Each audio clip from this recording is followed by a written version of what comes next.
Hey guys, back in the shop here. I'm showing you how I cut my boards to make it completely flush. This is OSB board on the back, and I use my mosaic tiles on top that I cut. So I'm just gonna be trimming this off. I glue everything in place, and then I'm gonna trim it, of course, to make it completely flush here. May have to make some adjustments to it, but I take a 6 or 7 inch board, OSB board, the same thickness as I use on the back of this, so I can line it up and slide it through.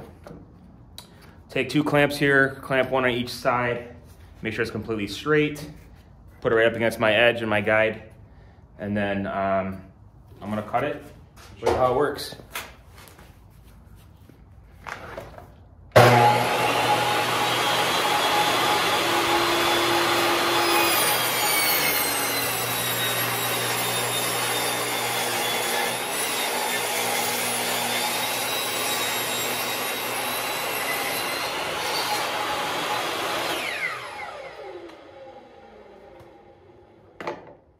Okay, there you guys go.